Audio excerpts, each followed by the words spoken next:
BJP ಪಾಳೆಯದಲ್ಲಿ rebel star ಅಂತ ಹೇಳಿ ಯಾರನ್ನಾರು ಕರಿಬಹುದು ಅಂದ್ರೆ ಅದರಲ್ಲಿ ನಂಬರ್ 1 ಸ್ಥಾನದಲ್ಲಿ ನಿಲ್ಲೋರು ಯತ್ನಾಳ್. ನಂಬರ್ 2ನೇ ಸ್ಥಾನದಲ್ಲಿ ಯಾರು ನಿಲ್ತಾರೆ?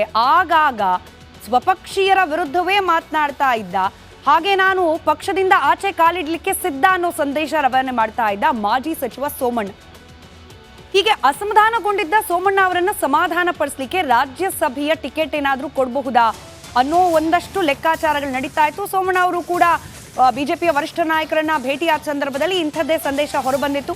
ರಾಜ್ಯಸಭೆಯ ಟಿಕೆಟ್ ಆಕಾಂಕ್ಷಿಯಾಗಿದ್ದಾರೆ ಮಾಜಿ ಸಚಿವ ಸೋಮಣ್ಣ ಅಂತ ಹೇಳಿ. ಆದರೆ ಆಸೆ ಗಣ್ಯನಿಂದ ಇದ್ದ ಸೋಮಣ್ಣ ಅವರಿಗೆ ರಾಜ್ಯಸಭೆಯ ಟಿಕೆಟ್ ಅನೌನ್ಸ್ ಆದಮೇಲೆ ಅವರ ಆಸೆಗೆ ತಣ್ಣೀರು ಎರಚಿದಂತಾಗಿದೆ.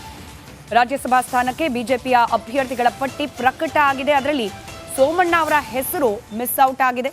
ಕರ್ನಾಟಕದಿಂದ ಪ್ರಕಟ ಆಗಿರೋ ಪಟ್ಟಿ ಏನಿದೆ ಅದರಲ್ಲಿ ಸೋಮಣ್ಣ ಅವರ ಹೆಸರು ಕಾಣಿಸ್ತಾ ಇಲ್ಲ. ಬದಲಾಗಿ ಬಾಗಲಕೋಟೆ ಮೂಲದ ನಾರಾಯಣ ಭಾಂಡೆ ಅವರಿಗೆ ಟಿಕೆಟ್ ಅನ್ನು ನೀಡಲಾಗಿದೆ. ವಿಧಾನ ಪರಿಷತ್ ಮಾಜಿ ಸದಸ್ಯರಾಗಿಯೂ ಕೂಡ ಇವರು ಸೇವೆಯನ್ನ ಸಲ್ಲಿಸಿದ್ದಾರೆ.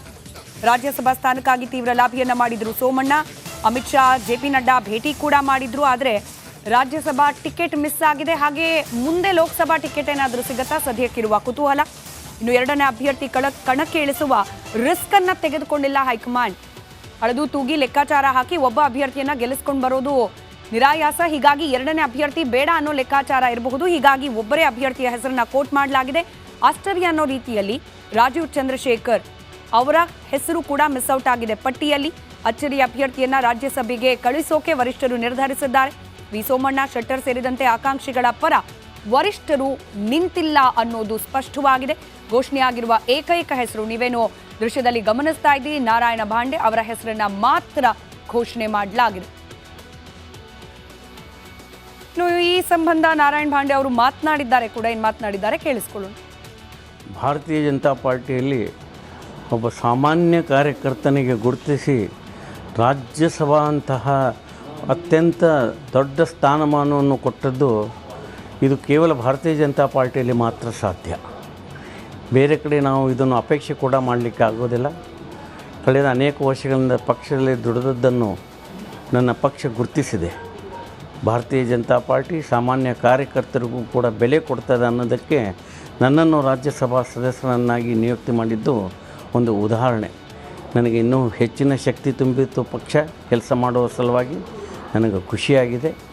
ಇದಕ್ಕೆ ಸಂಬಂಧಪಟ್ಟಂಥ ಎಲ್ಲ ರಾಜ್ಯ ಅಧ್ಯಕ್ಷರನ್ನು ಹಿಡ್ಕೊಂಡು ರಾಷ್ಟ್ರೀಯ ಅಧ್ಯಕ್ಷರನ್ನು ಹಿಡ್ಕೊಂಡು ಎಲ್ಲರನ್ನೂ ಕೂಡ ನಾನು ಅಭಿನಂದಿಸ್ತೇನೆ ಮತ್ತು ಸದಾ ಪಕ್ಷದ ಸಲುವಾಗಿ ನಿರಂತರವಾಗಿ ಕೆಲಸ ಮಾಡ್ತೇನೆ ಅಂತಕ್ಕಂಥ ಭರವಸೆಯನ್ನು ಕೂಡ ಕೊಡ್ತೇನೆ. ಲೋಕಸಭಾ ಚುನಾವಣೆಗೆ ಅಖಾಡ ಸಿದ್ಧವಾಗ್ತಿರುವ ಹೊತ್ತಿನಲ್ಲೇ ರಾಜ್ಯಕ್ಕೆ ಎಂಟ್ರಿ ಕೊಟ್ಟಿದ್ದಾರೆ ಬಿಜೆಪಿಯ ಚುನಾವಣಾ ಚಾಣಕ್ಯ ಅಮಿತ್ ಶಾ. ಖಾಸಗಿ ಕಾರ್ಯಕ್ರಮಗಳಲ್ಲಿ ಭಾಗಿ ಆದರೂ ಕೂಡ ಬಿಜೆಪಿ ಪಕ್ಷದ ನಾಯಕರನ್ನ ಕ್ಲಸ್ಟರ್ ವಾರು ಭೇಟಿ ಮಾಡಿ ಲೋಕಸಭಾ ಚುನಾವಣೆಗೆ ಹೊಸ ಅಜೆಂಡಾ ಜೊತೆಗೆ ಟಾರ್ಗೆಟ್ ಅನ್ನ ಕೂಡ ಸೆಟ್ ಮಾಡಿದ್ದಾರೆ. ಇವತ್ತು ಇಡೀ ದಿನ ಅಮಿತ್ ಶಾ ಅವರ ಸುತ್ತ ಏನೆಲ್ಲ ನಡೀತು, ಕಂಪ್ಲೀಟ್ ಡೀಟೇಲ್ಸ್ ಈ ವರದಿಯಲ್ಲಿ.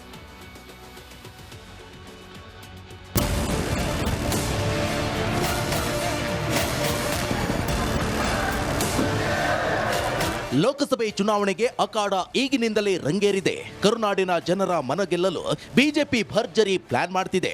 ಇಂದು ಅಮಿತ್ ಶಾ ನೇತೃತ್ವದಲ್ಲಿ ರಣಕಹಳೆ ಮೊಳಗಿಸಿದೆ. ಸಿಎಂ ತವರು ಮೈಸೂರಿನಲ್ಲಿ ಎಲೆಕ್ಷನ್ ಮಾಸ್ಟರ್ ಮೈಂಡ್ ರಣಬಲೆ ಹೆಣೆದಿದ್ದಾರೆ. ಲೋಕ ಸಮರದ ದಂಡಯಾತ್ರೆಗೆ ರಣನಗಾರಿ ಬಾರಿಸಲು ನಾಂದಿ ಹಾಡಿದ್ದಾರೆ.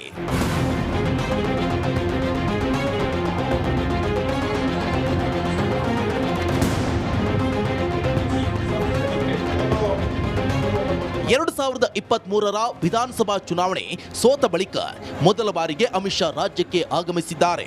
ಹೈ ವೋಲ್ಟೇಜ್ ಮೀಟಿಂಗ್ ಮಾಡಿ ಪಕ್ಷದಲ್ಲಿ ಸಮರೋತ್ಸಾಹ ತುಂಬಿದ್ದಾರೆ. ಮೊದಲು ಸುತ್ತೂರಿಗೆ ಭೇಟಿ ನೀಡಿದ ಅಮಿತ್ ಶಾ ಮಠದ ಕಾರ್ಯಕ್ರಮದಲ್ಲಿ ಭಾಗಿಯಾದರು. ಬಳಿಕ ಚಾಮುಂಡಿ ಬೆಟ್ಟದಲ್ಲಿ ನಾಡ ದೇವತೆಗೆ ವಿಶೇಷ ಪೂಜೆ ಸಲ್ಲಿಸಿದ್ರು.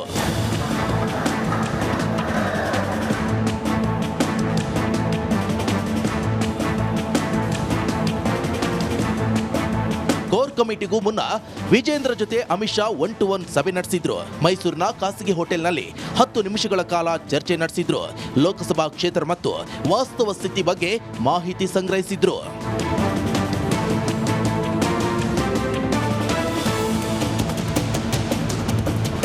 ನಂತರ ರಾಜ್ಯ ಬಿಜೆಪಿ ನಾಯಕರೊಂದಿಗೆ ಸರಣಿ ಸಭೆ ನಡೆಸಿದ್ರು. ಮೊದಲು ಬಿಜೆಪಿ ಕೋರ್ ಕಮಿಟಿ ಸಭೆ, ಬಳಿಕ ಕ್ಲಸ್ಟರ್ ಮಟ್ಟದ ಸಭೆ ಮಾಡಿದ್ರು. ಕ್ಷೇತ್ರ ಮತ್ತು ಕ್ಲಸ್ಟರ್ ವಾರು ಸಂಪೂರ್ಣ ಮಾಹಿತಿ ಸಂಗ್ರಹಿಸಿದ್ದಾರೆ.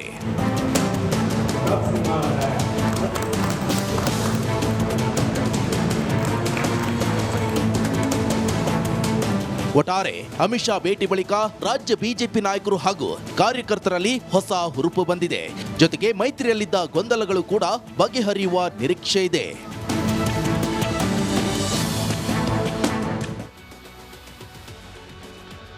ಮುಂಬರಲಿರುವ ಲೋಕಸಭಾ ಚುನಾವಣೆಯನ್ನ ದೃಷ್ಟಿಯಲ್ಲಿಟ್ಟುಕೊಂಡು ರಾಜ್ಯ ಬಿಜೆಪಿ ನಾಯಕರಿಗೆ ಒಂದಷ್ಟು ನೀತಿ ಪಾಠಗಳನ್ನ ಬೋಧಿಸಿ ಹೋಗಿದ್ದಾರೆ ಅಮಿತ್ ಶಾ. ಹಾಗಾದ್ರೆ ಇವತ್ತಿನ ಪ್ರವಾಸ ಹಾಗೆ ಇವತ್ತಿನ ಸಭೆ ಸಂದರ್ಭದಲ್ಲಿ ಅಮಿತ್ ಶಾ ರಾಜ್ಯ ಬಿಜೆಪಿ ನಾಯಕರಿಗೆ ಹೇಳ್ಕೊಟ್ಟ ಆ ಪಾಠಗಳೇನು ಒಂದೊಂದಾಗಿ ಗಮನಿಸ್ತಾ ಹೋಗೋಣ. ಮೊದಲಾಗಿ ಲೋಕಸಭಾ ರಣಕಣ.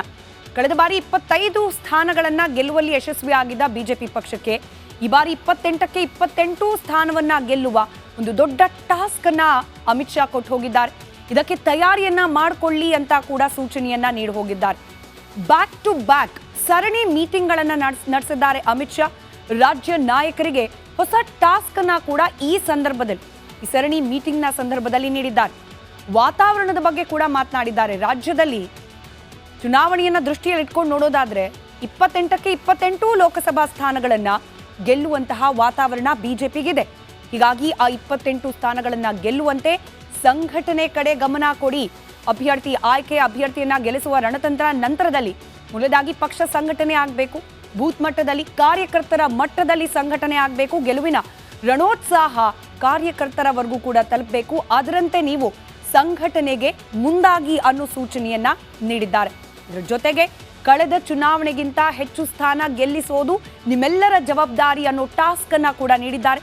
25+1 ಸಂಸದೆ ಸುಮಲತಾ ಅವರ ಬೆಂಬಲದಿಂದ ಇದಕ್ಕಿಂತ ಹೆಚ್ಚಿನ ಸ್ಥಾನ ಉಳಿದೆರಡು ಕ್ಷೇತ್ರಗಳನ್ನ ಕೂಡ ಬೇರೆ ಪಕ್ಷಗಳಿಗೆ ನೀಡದಂತೆ ಬಿಜೆಪಿ ಹಾಗೆ ಜೆಡಿಎಸ್ನ ಮೈತ್ರಿ ಅಭ್ಯರ್ಥಿಗಳೇ ಗೆಲ್ಲುವಂತೆ ನೀವೇ ಮುನ್ನುಡಿಯನ್ನ ಬರಿಬೇಕು. ಹಾಗೆ ಅದಕ್ಕೆ ಬೇಕಾದ ತಯಾರಿಯನ್ನ ನಡೆಸಬೇಕು ಅನ್ನೋ ದೊಡ್ಡ ಟಾಸ್ಕ್ ಅನ್ನ ಕೊಟ್ಟು ಹೋಗಿದ್ದಾರೆ. ಈ ಬಾರಿ ಬಿಜೆಪಿ 28 ಸ್ಥಾನ ಗೆಲ್ಲುವ ವಾತಾವರಣ ಕೂಡ ಇದೆ. ವಾತಾವರಣವನ್ನ ಉಪಯೋಗಿಸಿಕೊಳ್ಳಿ. ಸಂಘಟನೆ ಜೊತೆಗೆ ಪಕ್ಷದ ಗೆಲುವಿಗೆ ಸಂಬಂಧಪಟ್ಟಂತೆ ಇನ್ನು ಮುಂದೆ ನಿಮ್ಮ ಕಾರ್ಯಗಳು ಇರಬೇಕು ಅನ್ನೋ ಸೂಚನೆ ನೀಡಿದ್ದಾರೆ. ಇದೆಲ್ಲದಕ್ಕಿಂತ ಮುಖ್ಯವಾಗಿ ಕಾಂಗ್ರೆಸ್ನಲ್ಲಿ ಅಸಮಾಧಾನ ಇರೋದು ಬಹಿರಂಗವಾಗಿ ಕಾಣ್ತಾ ಇದೆ. ಕಾಂಗ್ರೆಸ್ನಲ್ಲಿ ಎಲ್ಲವೂ ಸರಿ ಇಲ್ಲ ಅನ್ನೋದಕ್ಕೆ ಪ್ರತಿನಿತ್ಯ ಒಂದಲ್ಲ ಒಂದು ಮಾಹಿತಿಗಳು ಕಾಂಗ್ರೆಸ್ ಪಕ್ಷದಿಂದ ಹೊರಬರ್ತಾ ಇದೆ. ಕೆಲವೊಂದ್ಸತಿ ಅನುದಾನ ಹಂಚಿಕೆಯಲ್ಲಿ ತಾರತಮ್ಯ ಆಗ್ತಿದೆ ಅಂತ ಹೇಳಿ ಕಾಂಗ್ರೆಸ್ ಪಕ್ಷದವರೇ ಶಾಸಕರು ಬಹಿರಂಗವಾಗಿ ಮಾತನಾಡ್ತಿದ್ದಾರೆ, ಪತ್ರ ಬರೀತಿದ್ದಾರೆ. ಸಚಿವ ಸ್ಥಾನದ ಆಕಾಂಕ್ಷಿಗಳು ಕೂಡ ಬಹಿರಂಗವಾಗಿ ಹೇಳಿಕೆ ನೀಡುತ್ತಿದ್ದಾರೆ. ಮುಖ್ಯಮಂತ್ರಿ ಹುದ್ದೆಗೇನೆ ಕಾಂಪಿಟೇಷನ್ ನಡೀತಿದೆ ಅನ್ನೋ ವರ್ತಮಾನ ಕೂಡ ಇದೆ. ಇಷ್ಟೆಲ್ಲ ಅಸಮಾಧಾನ ಬಹಿರಂಗವಾಗಿ ಎದುರಾಳಿ ಪಕ್ಷದಲ್ಲಿ ಕಾಣ್ತಾ ಇರಬೇಕಾದ್ರೆ ಇದನ್ನ ಸದುಪಯೋಗ ಪಡಿಸಿಕೊಳ್ಳುವಂತಹ ಗುರುತರ ಜವಾಬ್ದಾರಿ ಬಿಜೆಪಿ ಪಕ್ಷದ ಮೇಲಿದೆ. ಲೋಕಸಭಾ ಚುನಾವಣೆಯಲ್ಲಿ ಇದನ್ನೇ ಅಸ್ತ್ರವಾಗಿ ಬಳಸಿಕೊಳ್ಳಿ ಅನ್ನೋ ಟಾಸ್ಕ್ ಅನ್ನ ಕೂಡ ನೀಡಿದ್ದಾರೆ. ಹಾಗೆ ಇದರ ಜೊತೆಯಲ್ಲೇ ಕಾಂಗ್ರೆಸ್ ಪಕ್ಷದಲ್ಲಿರುವಂತಹ ಅಸಮಾಧಾನ, ಆ ರೀತಿಯ ಚಿತ್ರಣ ನಮ್ಮ ಪಕ್ಷದಲ್ಲಿ ಯಾವುದೇ ಕಾರಣಕ್ಕೂ ಕೂಡ ಕಾಣಿಸ್ಕೊಳ್ಬಾರದು. ಅಸಮಾಧಾನ ಬಹಿರಂಗ ಆಗದೇ ಇರೋ ರೀತಿಯಲ್ಲಿ ನೋಡ್ಕೊಳ್ಳಿ ಅನ್ನೋ ಸೂಚನೆಯನ್ನ ಕೂಡ ನೀಡಿದ್ದಾರೆ. ಅದರಲ್ಲೂ ವಿಶೇಷವಾಗಿ ಜೆಡಿಎಸ್ ಹಾಗೆ ಬಿಜೆಪಿ ಮೈತ್ರಿ ಬಗ್ಗೆ ಯಾರು ಕೂಡ ಅಪಸ್ವರ ಎತ್ತಬಾರದು, ಬಹಿರಂಗವಾದ ಹೇಳಿಕೆಗಳನ್ನ ನೀಡಬಾರದು. ಹಾಗೆ ಈ ಮೈತ್ರಿ ಲೆಕ್ಕಾಚಾರದಲ್ಲಿ ಯಾವ ಪಕ್ಷದ ಅಭ್ಯರ್ಥಿಗೆ ಟಿಕೆಟ್ ನೀಡಬೇಕು ಅನ್ನೋ ವಿಚಾರ ಕೂಡ ಪಕ್ಷದ ವರಿಷ್ಠರು ನಿರ್ಧಾರ ಮಾಡ್ತಾರೆ. ಬಿಜೆಪಿಗೆ ಈ ಕ್ಷೇತ್ರ ಇರಲಿ, ಜೆಡಿಎಸ್ಗೆ ಈ ಕ್ಷೇತ್ರ ಬಿಟ್ಕೊಡೋದು ಬೇಡ, ಈ ರೀತಿಯಾಗಿ ಬಹಿರಂಗವಾಗಿ ಯಾರೂ ಕೂಡ ಮಾತನಾಡಬಾರದು ಅನ್ನೋ ಖಡಕ್ ಸೂಚನೆಯನ್ನ ಕೂಡ ನೀಡಿದ್ದಾರೆ. ಮೈತ್ರಿ ವಿರುದ್ಧ ಅಪಸ್ವರ ಎತ್ತಿದ ನಾಯಕರಿಗೆ ಆ ಮೂಲಕ ಖಡಕ್ ವಾರ್ನಿಂಗ್ ಅನ್ನ ಕೂಡ ಅಮಿತ್ ಶಾ ನೀಡಿ ಹೋಗಿದ್ದಾರೆ. ಉದಾಹರಣೆಯನ್ನ ಕೂಡ ನೀಡಿದ್ದಾರೆ. ಕಳೆದ ಬಾರಿ ಜೆಡಿಎಸ್ ಹಾಗೆ ಕಾಂಗ್ರೆಸ್ನವರು ಮೈತ್ರಿ ಮಾಡಿಕೊಂಡ್ರು ಲೋಕಸಭಾ ಚುನಾವಣೆ ಸಂದರ್ಭದಲ್ಲಿ. ಆದರೆ ಬಹಿರಂಗವಾಗಿ ಅವರ ಪಕ್ಷದ ನಾಯಕರು, ಕಾರ್ಯಕರ್ತರು ಅಪಸ್ವರದ ಮಾತುಗಳನ್ನ ಆಡಿದ್ರಿಂದಾಗಿಯೇ ಅಂದ್ಕೊಂಡ ಮಟ್ಟದಲ್ಲಿ ಈ ಮೈತ್ರಿ ವರ್ಕೌಟ್ ಆಗಲಿಲ್ಲ, ಕಾಂಗ್ರೆಸ್ ಹಾಗೆ ಜೆಡಿಎಸ್ನ ಮೈತ್ರಿ. ಹೀಗಾಗಿ ಕಳೆದ ಬಾರಿ ಆದಂತೆ ಈ ಬಾರಿಯ ಮೈತ್ರಿ ಬಿಜೆಪಿ ಹಾಗೆ ಜೆಡಿಎಸ್ನ ನಡುವೆ ಆಗಿರುವ ಮೈತ್ರಿಯಲ್ಲಿ ಆಗಬಾರ್ದು ಅಂತಂದ್ರೆ ಅಪಸ್ವರದ ಮಾತುಗಳಿಗೆ ಅವಕಾಶ ನೀಡಬಾರದು ಅನ್ನೋ ಸೂಚನೆ ನೀಡಿದ್ದಾರೆ. ಜೊತೆಗೆ ನೀವು ಈ ರೀತಿಯಾಗಿ ಮಾಡ್ದಲೆ ಮೈತ್ರಿ, ಹೊಂದಾಣಿಕೆ ಹಾಗೆ ಇದೆಲ್ಲವನ್ನ ಗಮನದಲ್ಲಿಟ್ಕೊಂಡು ಮುಂಬರಲಿರುವ ಚುನಾವಣೆಗೆ ಸಿದ್ಧರಾಗಬೇಕು. ಕಮಲದಳ ಮೈತ್ರಿ ಸೀಟುಗಳ ಹಂಚಿಕೆ ಅಂದ್ರೆ ಯಾವ ಕ್ಷೇತ್ರಗಳನ್ನ ಜೆಡಿಎಸ್ಗೆ ಬಿಟ್ಕೊಡ್ಬೇಕು, ಯಾವ ಕ್ಷೇತ್ರಗಳನ್ನ ಬಿಜೆಪಿ ಉಳಿಸ್ಕೊಳ್ಬೇಕು ಅನ್ನೋ ಲೆಕ್ಕಾಚಾರ ಅತಿ ಶೀಘ್ರದಲ್ಲೇ ಆಗುತ್ತೆ. ಅದ್ರ ಬಗ್ಗೆ ವರಿಷ್ಠರು ತೀರ್ಮಾನ ಮಾಡ್ತಾರೆ ಅನ್ನೋದನ್ನ ಕೂಡ ತಿಳಿಸಿದ್ದಾರೆ. ಇದರ ಜೊತೆಯಲ್ಲಿ ಯಾರಿಗೆಲ್ಲ ಅಸಮಾಧಾನ ಇದೆ ಅನ್ನೋ ಮಾಹಿತಿ ಇದೆ ಅವರೆಲ್ಲರನ್ನ ಕೂಡ ವಿಶ್ವಾಸಕ್ಕೆ ತೆಗೆದುಕೊಳ್ಳೋ ಕೆಲಸ ಆಗ್ತಾ ಇದೆ. ಈ ಬಗ್ಗೆ ಯಾರೂ ಹೆಚ್ಚಿಗೆ ತಲೆ ಕೆಡಿಸ್ಕೊಳ್ಳೋ ಅವಶ್ಯಕತೆ ಇಲ್ಲ. ಗುರಿ 28ಕ್ಕೆ 28 ಕ್ಷೇತ್ರಗಳನ್ನ ಗೆಲ್ಲೋದು, ಸಂಘಟನೆಯನ್ನ ಮತ್ತಷ್ಟು ಸುಭದ್ರಗೊಳಿಸೋದು, ಆ ಮೂಲಕ ಟಾರ್ಗೆಟ್ 28ಅನ್ನ ರೀಚ್ ಆಗೋದು. ಇದ್ರ ಬಗ್ಗೆ ಗಮನ ಇರಲಿ ಅಂತ ಹೇಳಿ ಒಂದಷ್ಟು ನೀತಿ ಪಾಠವನ್ನ ಇವತ್ತಿನ ಸಭೆಯಲ್ಲಿ ಅಮಿತ್ ಶಾ ತಿಳಿಸಿ ಹೋಗಿದ್ದಾರೆ.